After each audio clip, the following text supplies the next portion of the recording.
Bismillahirrahmanirrahim. Assalamualaikum warahmatullahi wabarakatuh. Alhamdulillah wassalatu wassalamu ala Rasulillah wa ala alihi wa sahbihi wa mawalah wa la hawla wa la quwata illa billahi wa ba'd.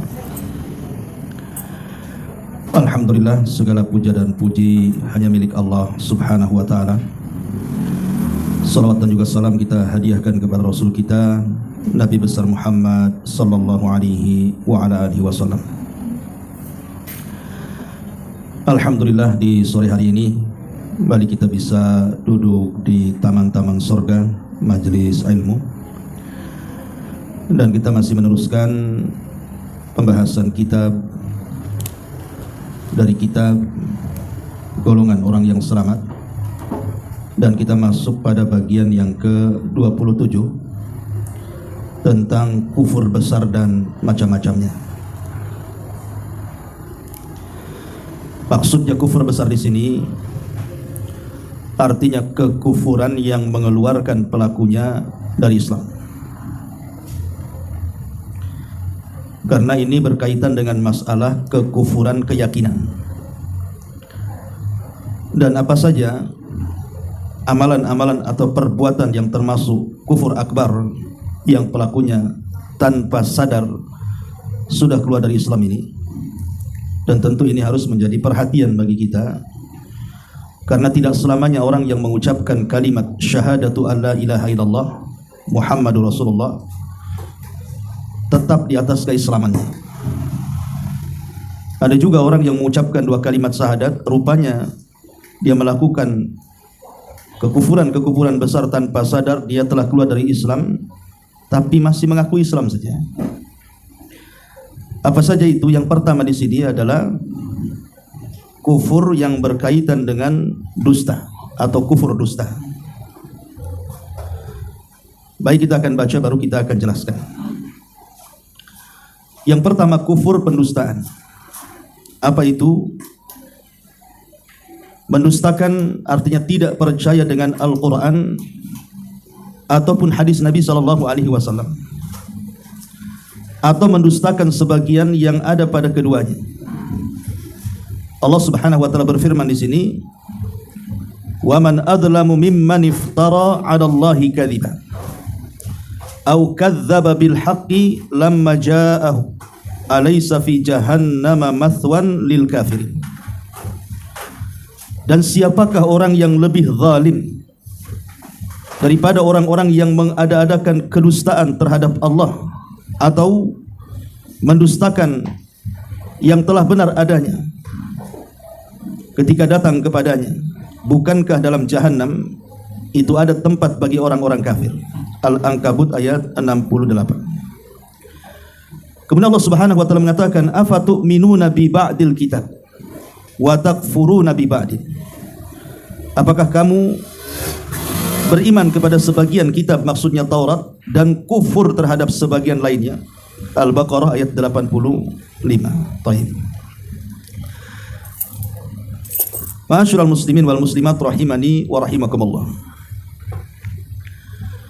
Bicara tentang al-kadzib ataupun dusta. Jadi dusta disebutkan para ulama adalah ra'su al-khataya. Dia adalah sumber dari sumber-sumber kesalahan yang fatal. Dusta ini tentu ada maratibnya, ada tingkatan-tingkatannya. Tidak semua dusta ini mengeluarkan pelakunya dari Islam, tidak. Bisa saja hanya tarafnya fasik saja. Dan kalau boleh saya tertibkan, dusta itu ada 3 macam. Dusta itu ada 3 macam. Pertama, berdusta sesama manusia. Ma'ruf, dusta sesama manusia ini banyak jenisnya. Yang pertama, ada yang berkaitan dengan permasalahan a'rad, kehormatan, harta dan juga jiwa. Contohnya umpamanya syahadatuz zur, orang yang sumpah dengan sumpah palsu. Biasanya terjadi di persidangan, di pengadilan-pengadilan. Terkadang orang-orang itu mendatangkan saksi karena saksinya saksi bayaran. Terkadang dia rela untuk berdusta. Itu disebut syahadatuz zur. Lah orang yang melakukan syahadatuz zur, bersaksi dengan saksi yang tidak jujur atau bersaksi dengan kedustaan, ini termasuk dosa besar. Makanya Nabi SAW mengatakan, maukah kuhabarkan kepada kalian dari dosa-dosa besar? Maka salah satunya Nabi SAW mengatakan, ala wa qauluz zur, ingatlah jangan sampai kalian bersaksi dengan saksi dusta. Kemudian yang kedua, termasuk juga al-halafu zura, bersumpah dengan sumpah dusta. Dan ini ma'ruf di masyarakat, terutama di pasar-pasar. Banyak orang yang suka berdusta hanya ingin melariskan dagangan. Dan ini dijelaskan dalam hadis Nabi SAW, laqiyallahu wa huwa alaihi ghadban. Orang yang suka berdusta demi melariskan dagangannya atau berdusta dalam muamalah-muamalah yang lainnya, maka kelak pada hari kiamat dia akan berjumpa dengan Allah dan Allah dalam kondisi murka kepadanya. Naudzubillah. Ataupun contoh yang lainnya adalah al-kadhibu biqasdi al-mizan. Boleh jadi mungkin dia itu berdusta karena bercanda. Kan ada orang yang bercanda itu berdusta, dia ngarang-ngarang cerita supaya orang tertawa. Seperti profesi-profesi pelawak dan yang lainnya. Terkadang kita juga hidup sehari-hari kadang seperti itu. Kadang-kadang berdusta hanya untuk bercanda. Maka tetap tidak dibolehkan. Nabi SAW sampai mengatakan, wailun, celaka bagi dia, lilladzi yuhadditsu fayakdzib liyudhika bihil qaum. Celaka orang yang suka berdusta, mengarang-arang sebuah cerita supaya manusia tertawa, kata Nabi. Ini pun dilarang, tidak boleh berdusta walaupun untuk supaya orang tertawa. Ataupun umpamanya dusta al-kadzibu li ifsadi dzatil bayyin. Berdusta untuk memutus hubungan dua orang yang sedang baik-baik saja. Banyak orang sengaja tidak suka orang itu berkawan. Kemudian kita ngarang-ngarang cerita supaya perkawanannya menjadi sebuah perlawanan. Kawan jadi lawan. Karena kita yang melakukannya. Atau dengan kata lain mungkin mengadu domba. Lah ini juga termasuk dusta di antara manusia. Ma'asyiral muslimin wal muslimat rahimani wa rahimakumullah. Ataupun mungkin dusta yang tidak berkaitan dengan perkara itu. Contoh umpamanya dusta karena dia menceritakan sebuah mimpi yang tidak dimimpikannya. Sebenarnya dia tidak mimpi, tetapi dia cerita saya mimpi ini, mimpi ini, mimpi ini, padahal tidak bermimpi dia. Maka Nabi SAW menganggap orang yang seperti ini adalah pendusta, menceritakan mimpi yang tidak dimimpikannya. Ataupun dusta dari segi penampilan, seperti orang pendek pakai sandal tinggi biar nampak tinggi, itu kan dusta juga ya. Ataupun orang yang menyambung rambut, itu dusta juga karena dia tidak punya rambut seperti itu. Makanya dilaknat orang-orang yang menyambung rambut, kemudian mencukur bulu halis, kemudian meletakkan halis lainnya dan begitu seterusnya. Lah ini dusta-dusta seperti ini terlarang dan termasuk dari kabairudz dzunub, dosa-dosa besar. Ini yang pertama. Ya, ini tingkatan dusta yang pertama adalah dusta sesama manusia. Kemudian lebih tinggi daripada ini, yang dosanya lebih tinggi daripada ini adalah al-kadzibu 'alan nabi. Dusta terhadap Nabi SAW. Ini termasuk min akhtari anwa'il kadzib, termasuk sebahaya-bahayanya dari kedustaan. Kalau sudah berani mendustakan Nabi SAW, berarti dia di hujung kehancuran agamanya. Makanya Nabi SAW mengisyaratkan bahwa nanti di akhir zaman itu ada para pendusta terhadap dirinya. Dalam sebuah hadis Nabi mengatakan, yakunu fi akhir zaman dajjaluna kadzabun. Nanti akan datang zamannya, kata Rasul, muncul dajjal-dajjal para pendusta. Ya'tunakum minal ahadits ma lam tasma'u antum wala aba'ukum. Kalian akan mendengar seseorang membaca hadis di mana hadis-hadis ini tidak pernah didengar oleh bapak-bapak kalian, bahkan kalian sendiri tidak pernah dengar. Mungkin hadis-hadis palsu yang disampaikan. Maka Rasul mengatakan, fa iyyakum wa iyyahum. Hati-hati dari mereka, hati-hati dari mereka. La yudhillunakum wa la yuftinunakum. Jangan sampai mereka menyesatkan kalian dan memfitnah kalian, kata Nabi.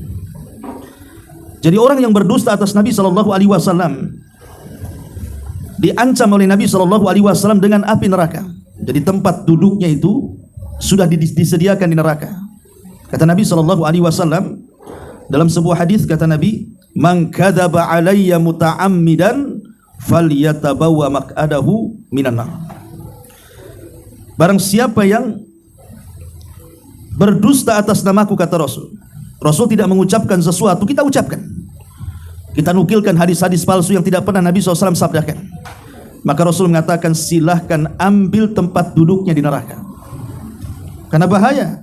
Orang yang membawa hadis-hadis palsu, kemudian disebar di tengah-tengah umat, akhirnya umat pun mengambil hadis itu dan mengamalkannya, berarti dia mengamalkan sesuatu yang bukan dari ajaran Nabi. Nah, ini kan bahaya. Melakukan sesuatu yang bukan ajaran Nabi berarti melakukan sesuatu yang bukan dari ajaran Islam. Berarti ajaran mana? Makanya kemudian Nabi SAW sampai mengatakan, al-kadhibu alayya laisa kakadzibin ala ahad. Ingat, berdusta atas namaku itu berbeda dengan berdusta sesama kalian. Jangan samakan. Kita ini berdusta dengan sesama kita, itu sudah termasuk dosa besar. Tapi Rasul mengatakan berdusta kepadaku itu jangan samakan dengan berdusta sama kalian, jauh lebih besar lagi hukumnya. Bahkan sebagian para ulama seperti yang dikatakan oleh Imam An-Nawawi rahimahullahu ta'ala, dia mengatakan hadis tadi adalah wa'idun syadidun yufidu annal kadhiba alaihi min akbaril kabair bal addahu ba'duhum minal kufri. Kata Imam Nawawi, kalau sampai kemudian seseorang itu berdusta atas Nabi, maka di sana ada ancaman yang sangat keras. Bahkan sepakat para ulama bahwa berdusta atas nama Nabi itu termasuk dari sebesar-besarnya dosa besar. Bahkan sebagian ulama menganggapnya sebuah kekufuran. Jadi hati-hati menyampaikan hadis-hadis Nabi SAW itu, jangan sampai kita menyampaikan kecuali setelah dikoreksi dulu apakah hadis ini sahih ataukah tidak sahih. Dan bagi kita para penuntut ilmu, kalau memang tidak tahu dan tidak bisa membedakan mana hadis sahih mana yang tidak hadis sahih, ambil hadis-hadis yang sudah jelas, seperti hadis yang tercantum dalam Sahih Bukhari, tercantum dalam Sahih Muslim, yang sudah disepakati kesahihannya. Atau bertanya kepada ahlul ilmi, fas'alu ahlal ilmi in kuntum la ta'lam. Tanya orang-orang pakarnya kalau memang kita tidak tahu. Karena kalau sampai kita kemudian mengamalkan hadis palsu, atau di zaman sekarang ini sampai menyebarkannya, naudzubillah. Seperti kalau kita lihat di negeri kita ini, karena sekarang mungkin juga musimnya medsos di mana-mana. Kalau datang pada bulan-bulan tertentu itu, kadang-kadang ada berseliweran di grup-grup itu untuk mengamalkan ini, mengamalkan itu. Kemudian disebutkan hadis tentang fadilah amal, keutamaan-keutamaan amal. Setelah dicek rupanya hadis itu tidak benar. Berarti dia mengamalkan sesuatu yang bukan dari ajaran Islam. Tertolak. Nabi SAW mengatakan dalam hadis Aisyah radhiyallahu anha, man amila amalan laisa alaihi amruna fahuwa rad. Barang siapa yang melakukan sesuatu yang bukan dari kami, amalan itu dipastikan tertolak. Ya. Ma'asyiral muslimin wal muslimat rahimani wa rahimakumullah. Ini dusta terhadap Nabi. Tapi di sana ada dusta yang paling tinggi. Inilah yang kita akan bahas. Inilah yang disebut dengan kufur pendustaan ini. Namanya kufur takdzib. Apa itu? At-takdzibu 'ala Allah. Berdusta atas nama Allah Subhanahu wa taala. Ini sedusta-dustanya kedustaan. Sudah dusta paling tinggi ini. Karena akibatnya fatal. Bisa dipastikan dia keluar dari Islam tanpa sadar terkadang. Nah, disebutkan oleh para ulama tentang masalah berdusta atas nama Allah Subhanahu wa taala. Qad ajma'al muslimuna ijma'an qat'iyan ma'luman minad dini bid-darurati wa manqulan fi kutubi ahli al-ilmi allati tahkil ijma' wal khilaf ala anna man kadzaba Allah subhanahu wa ta'ala au kadzaba rasulahu sallallahu alaihi wasallam walau fi syai'in yasirin au ajazal khuruj an dinihi au qala inna Muhammadan sallallahu alaihi wasallam rasulun ilal arabi khasatan au ila ahli zamanihi khasatan fahuwa kafirun murtadun anil Islam yubahu damuhu wa maluhu. Kata para ulama, sepakat kaum muslimin,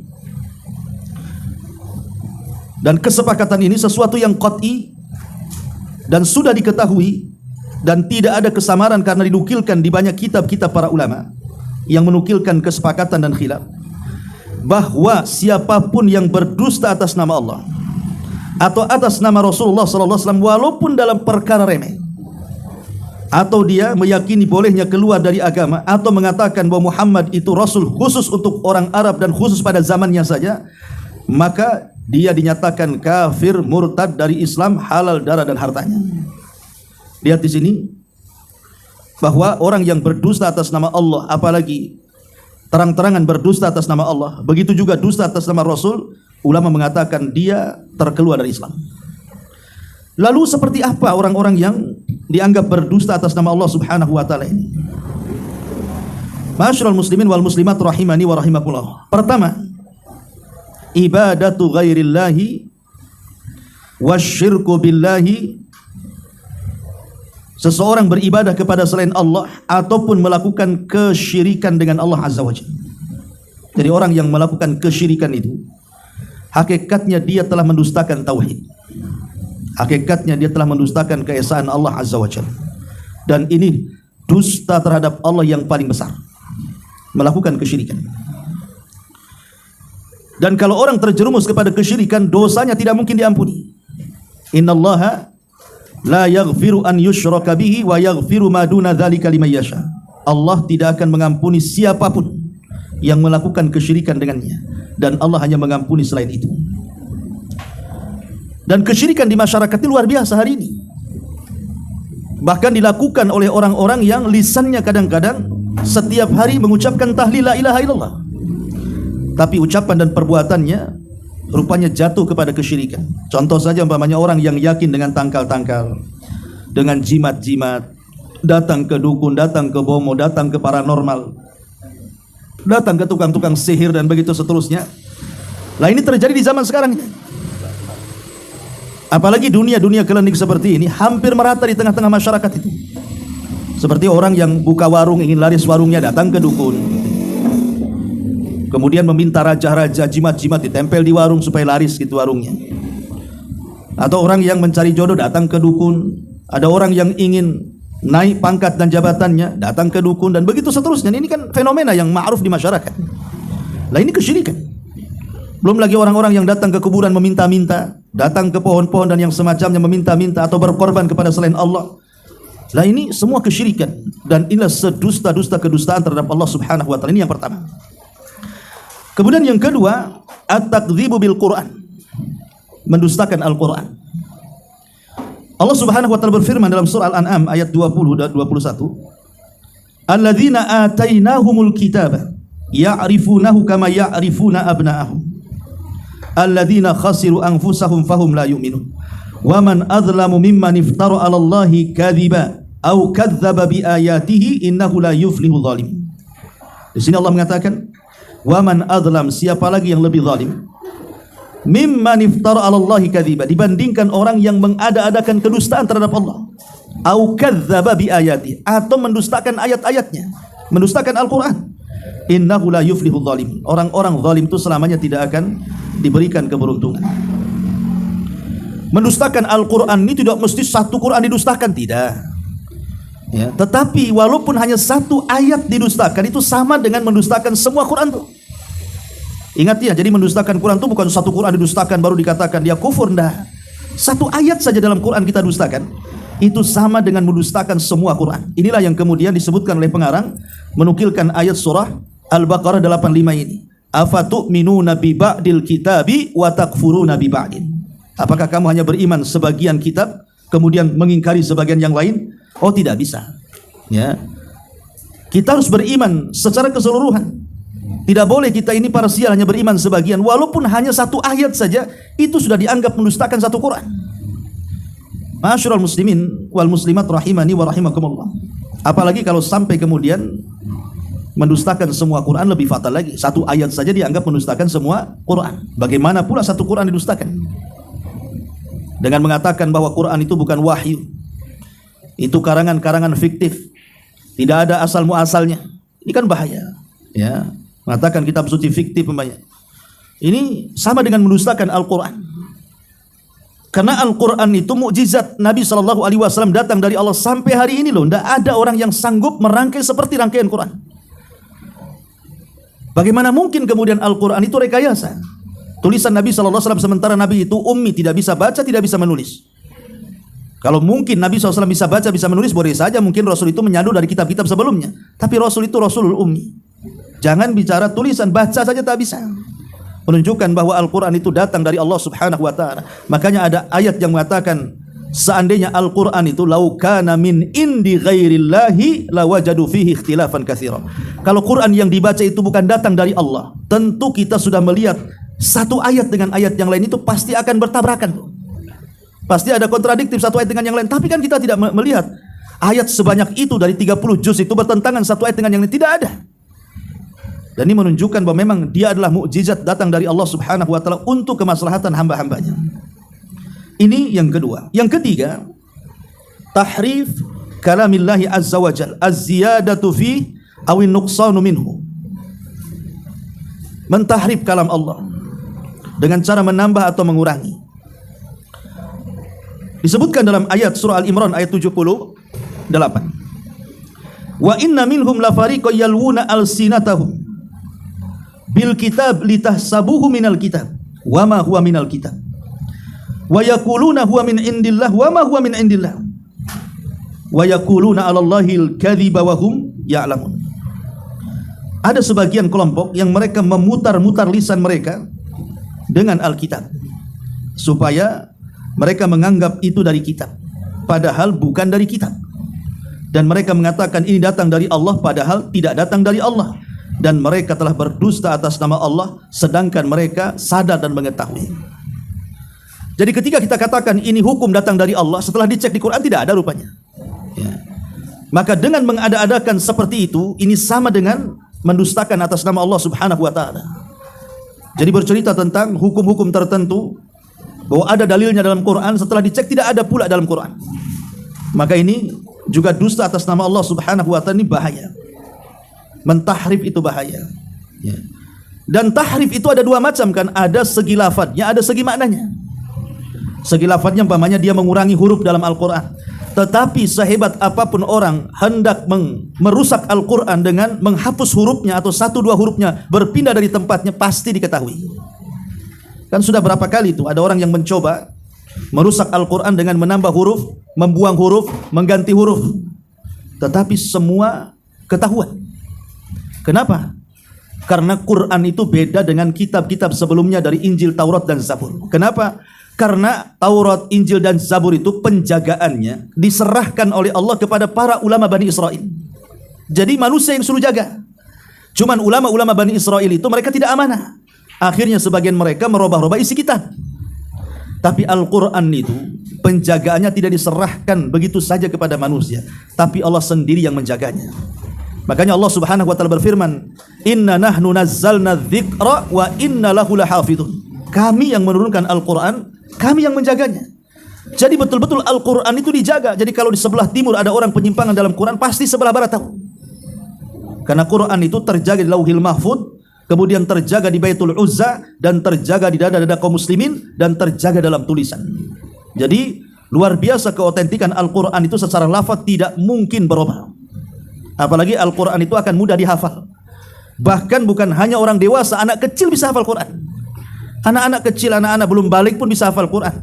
Dan tidak ada sejarahnya ada orang hafal kitab Injil, ada orang hafal kitab Taurat. Nabi Musa saja, kalau dia mengajarkan Taurat itu dari papannya, tidak dari hafalannya. Di zaman Bani Israel itu cuma satu yang hafal Taurat. Siapa? Nabi Uzair. Itu sudah dianggap Tuhan. Dan dikatakan anak Tuhan lagi. Gara-gara hanya hafal Taurat tuh. Dianggap dia itu anak Tuhan. Sebagaimana Allah mengatakan dalam surah At-Taubah, wa qalatil yahud Uzair ibnullah. Berkata orang-orang Yahudi itu Uzair adalah putra Allah. Hanya sebatas dia mampu menghafal Taurat, dikatakan putra Allah. Lah orang Islam loh yang hafal Quran itu bukan satu orang. Yang belum balik pun banyak. Tidak ada yang mengatakan hafal Quran itu dikatakan anak Allah. Itu bukti bahwa Al-Quran ketika mudah dihafal itu, Allah hendak menjaga Quran itu di dada-dada manusia. Walaqad yassarnal Qur'ana lidzikri, karena Allah telah mudahkan Al-Quran itu untuk diingat. Jadi ini yang pertama. Terkadang tahrif juga berlaku secara makna. Mungkin lafadznya tidak berubah, tetapi penafsirannya itulah yang masalah. Dirubah-rubah sama orang. Kalau menafsirkan Quran memungkinkan orang untuk merusak Quran, tapi dari segi lafaz susah. Mereka merusak Quran itu hanya dari segi penafsiran. Seperti orang-orang yang mengingkari nama-nama Allah dan sifat-sifatnya dengan cara mentakwilnya, memalingkan mana aslinya, ya. Dan begitu seterusnya, mengingkari keberadaan Allah di atas langit dengan dikatakan Allah di mana-mana dengan penafsiran seenak dia yang mengikuti hawa nafsunya. Jadi ada tahrif itu ada dua, ada lafaz, ada makna. Dan dua-duanya termasuk dianggap al-kadzibu 'ala Allah. Dia berdusta atas nama Allah Subhanahu wa taala. Ini yang ketiga. Kemudian yang keempat, al-fatwa wal hukmu bi ghairi ilmi. Wa tahlil wa tahrim bi ghairi ilmi. Seseorang berfatwa tanpa ilmu dengan mengatakan sesuatu yang halal padahal Allah tidak halalkan, mengatakan haram padahal Allah tidak haramkan. Itu namanya tahlilul haram wa tahrimul halal. Dan itu disebutkan di dalam Al-Qur'an surah An-Nahl ayat 116. Wala taqulu lima tasifu alsinatakumul kadhiba hadza halalun wa hadza haramun litaftaru 'ala Allahil kadhiba innal ladzina yaftaruna 'ala Allahil kadhiba la yuflihun. Allah Subhanahu wa taala mengatakan, dan janganlah kalian memutarbalikkan lisan-lisan kalian untuk berdusta dengan mengatakan ini halal, ini haram, untuk membuat-buat kedustaan atas nama Allah Subhanahu wa taala. Karena sesungguhnya orang-orang yang membuat kedustaan atas nama Allah selamanya mereka tidak akan beruntung. Jadi menghalalkan yang Allah haramkan ataupun mengharamkan yang Allah halalkan, ini sama dengan berdusta atas nama Allah Azza wa Jalla. Ada di zaman Nabi SAW itu seorang sahabat mantan Nasrani, namanya Adi bin Hatim At-Ta'i. Adi bin Hatim At-Ta'i, dulunya mantan Nasrani dari kabilah Tai. Kemudian dia masuk Islam. Ketika Nabi SAW membacakan surah At-Taubah, ittakhidu akhbarakum wa ruhbanakum arbaba min dunillah. Orang-orang Yahudi dan Nasrani itu mengambil padri dan pendeta mereka dijadikan sesembahan selain daripada Allah Azza wa Jalla. Jadi Adi bin Hatim At-Tai ini tidak terima, datang kepada Nabi dan mengatakan, Rasul, saya ini mantan pendeta. Ya.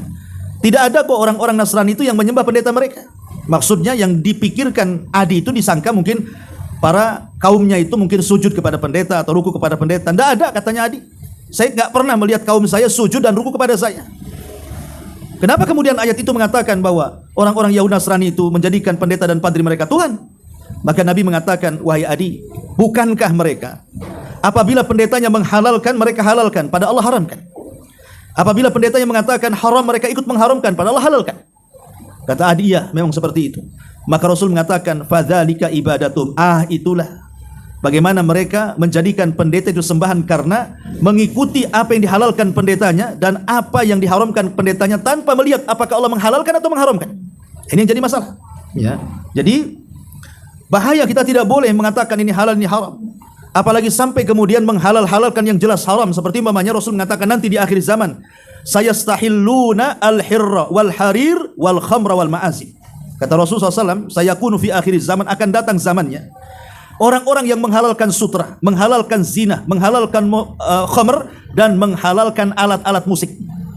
Akan datang zamannya itu. Maksudnya sutra bagi laki-laki, kalau bagi perempuan tidak ada masalah. Kemudian perzinahan. Sekarang zina itu seolah-olah halal. Buktinya apa? Lokalisasi di mana-mana nggak ada yang ditutup. Bahkan sebagian dilegalkan pemerintah pula. Ya. Bahkan sekarang ini macam-macam perzinahan itu, bisa online, bisa offline, macam-macam. Mau siang, mau malam, sudah ada tempatnya. Seolah-olah orang yang berzina itu mereka mengatakan ini halal bukan haram dan tidak takut kepada Allah Azza wa Jalla. Ya. Ataupun mengatakan khamar itu halal dengan cara apa? Dengan cara mengganti nama. Karena nanti khamar itu akan diganti nama, sama dengan riba diganti nama kan itu. Jadi bunga bank dan begitu seterusnya. Lah khamar juga untuk dihalalkan itu sampai diganti nama. Ya. Mungkin dengan sebutan-sebutan ini kita lihat orang-orang yang masak-masak enak itu kan. Di restoran-restoran itu hati-hati, kadang-kadang mereka pakai khamar kan. Ya, walaupun alasannya Ustadz itu kalau alkohol itu dimasukkan ke panas sekian derajat itu nanti akan 0% kembali. Ya namanya sudah dituangkan, pasti di situ sudah bercampur lah. Oh, dituangkan di situ. Ya. Soal kemudian sekian derajat dari 0% itu nggak ada urusan. Anda sudah menuangkan alkohol ke situ masalahnya. Kan akhirnya kan sudah jadi macam-macam tuh. Sudah jadi makanan-makanan enak jadinya kan. Dan orang tidak peduli. Main makan saja, ini enak, nih restoran enak, jelas-jelas masaknya pakai khamar. Nah ini kan di akhir zaman ini seperti ini. Belum lagi yang terang-terangan memang mereka jual khamar kan. dengan berbagai macam mereknya, naudzubillah. Ya. Kemudian juga alat-alat musik.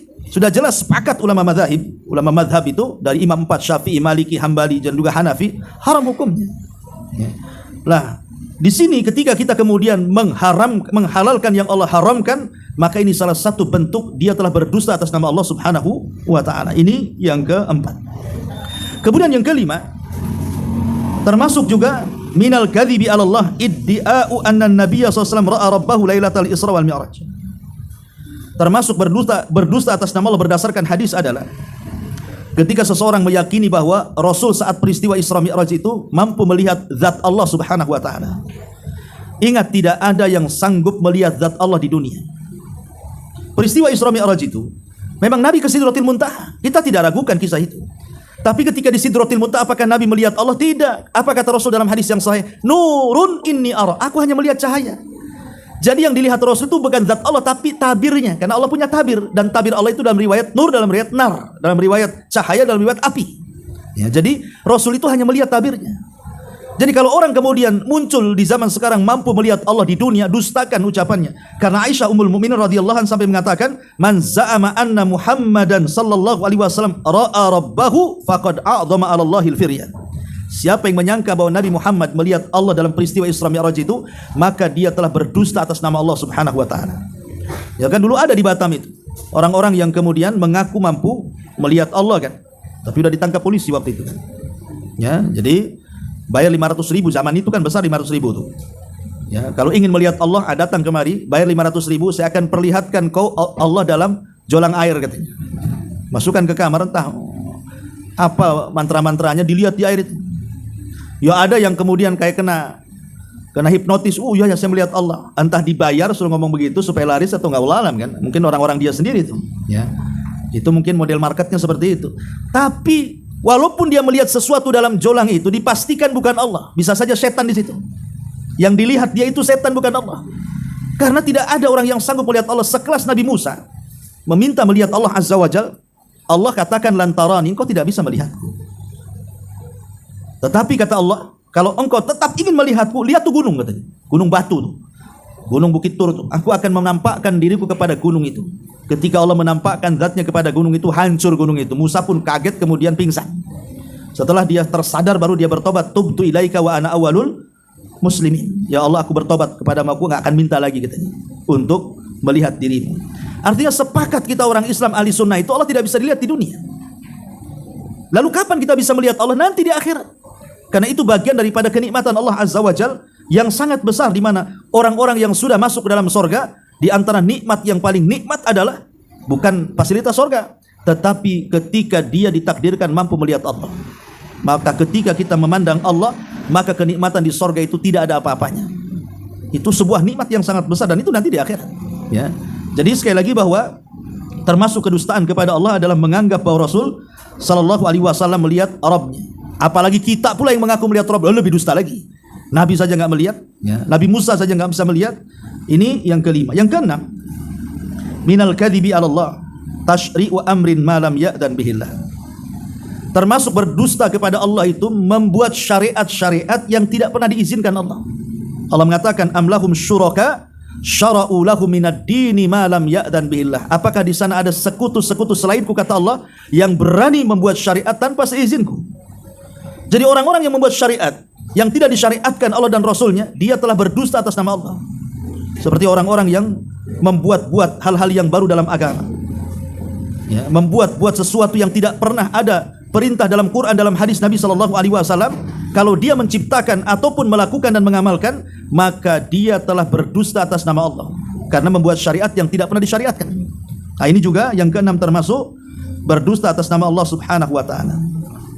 Ma'asyiral muslimat yang dimuliakan Allah Azza wa Jalla. Lah di sini muallif rahimahullahu taala ketika mengambil dalil di sini surah Al-Ankabut ayat 68. Allah Subhanahu wa taala mengatakan di sini, "Wa man adzlamu mimman iftara 'ala Allahi kadziba." Dan siapakah yang lebih zalim? Siapa yang lebih zalim? Artinya tidak ada yang lebih zalim dibandingkan dia. Berarti zalimnya kezaliman.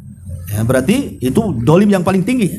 Ketika Allah mengatakan wa man adzlamu mimman iftara 'ala Allahi kadziba, daripada orang yang mengada-adakan atas nama Allah sebuah kedustaan. au kadzdzaba bil haqq lamma jaa, atau mendustakan kebenaran ketika sampai kepadanya. Alaysa fi jahannama mathwan lil kafirin, bukankah di dalam neraka jahanam itu adalah tempat-tempat orang yang kafir? Ketika Allah menutup ayatnya dengan kekafiran, menunjukkan bahwa para pendusta Allah dan para pendusta Rasul itu dinyatakan kafir karena Allah tutup dengan kekafiran.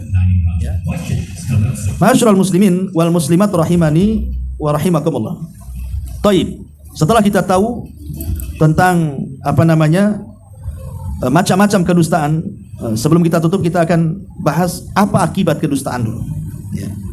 Ma'asyiral muslimin wal muslimat rahimani wa rahimakumullah. Dampak dusta ini itu sangat fatal sekali.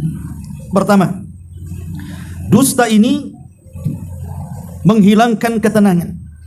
Orang kalau sudah berdusta ini biasanya nggak tenang. Dan kadang-kadang kita ini berdusta ngomong, itu kepikiran tuh kalau kita tahu dusta itu dosa. Kadang-kadang kita ini nggak tenang. Kenapa saya tadi berdusta tadi? Kenapa nggak jujur saja? Jadi dusta itu terkadang menghilangkan kenyamanan dalam hati, menyempitkan dada. Ini yang pertama. Kemudian yang kedua, dusta itu bisa yumridul qalban, bisa membuat hati sakit. Karena dusta itu adalah penyakit-penyakitnya orang munafik. Jadi orang-orang munafik itu sakit hati mereka. Dan sakitnya hati orang munafik itu karena diantara ciri-cirinya adalah idza haddatsa kadzab. Kalau dia ngomong dusta, itulah ciri-ciri munafik. Dan itu satu di antara penyakit hati. Kemudian yang ketiga, al-kadzibu, dusta ini bisa mengurangi rizki dan menghilangkan berkah. Seperti namanya para pedagang. Kan mereka berdusta kadang-kadang tujuannya apa? Supaya dapat keuntungan. Ya. Tapi sebenarnya hakikatnya dia sedang menghilangkan rizki. Oke lah, zahirnya terkadang memang betul.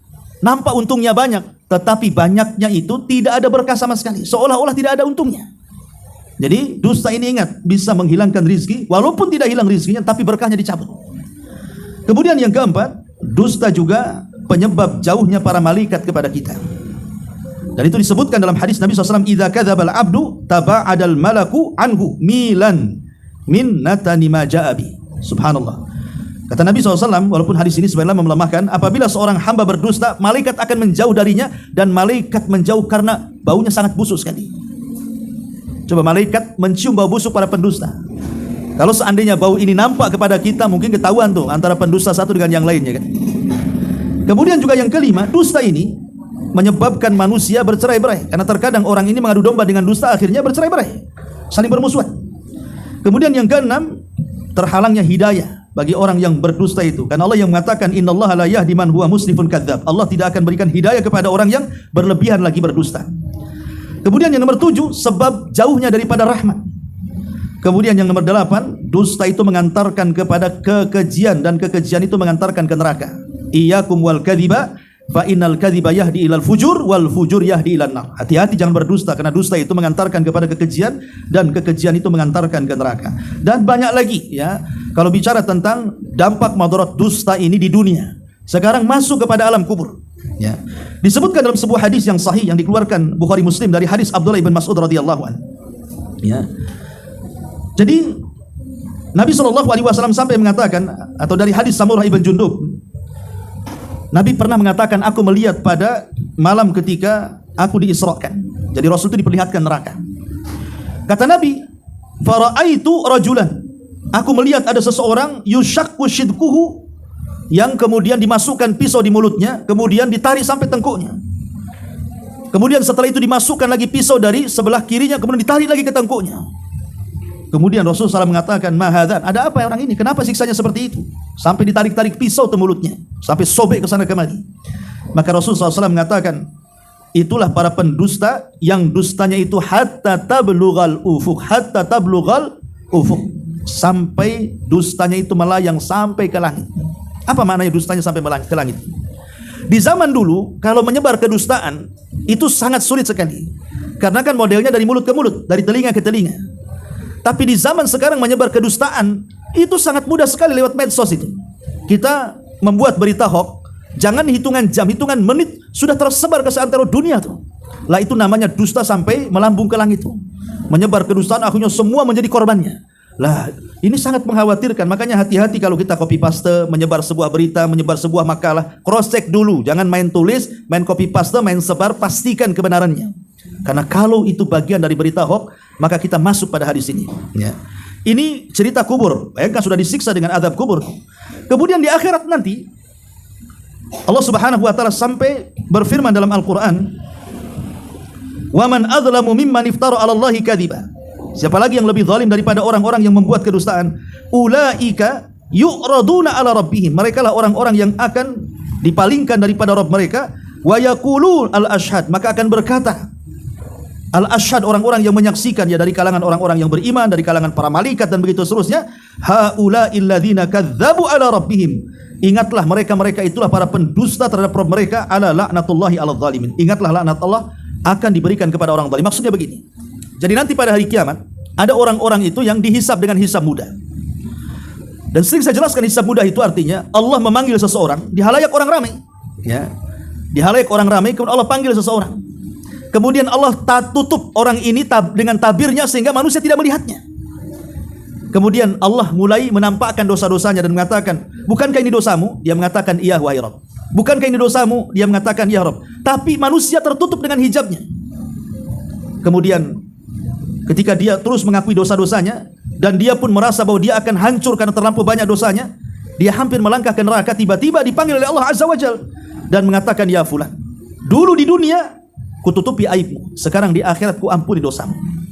Inilah orang-orang yang hisabnya mudah. Tapi di sana ada orang-orang yang hisabnya sulit. Ketika ditanya oleh Allah Azza wa Jalla, dia mengingkari, dan itu di hadapan orang ramai. Maka ketika ketahuan dia berdusta, maka semua makhluk yang menyaksikannya akan mengatakan seperti dalam ayat ini, haula'il ladzina kadzdzabu 'ala rabbihim ala la'natullahi 'alal zalimin.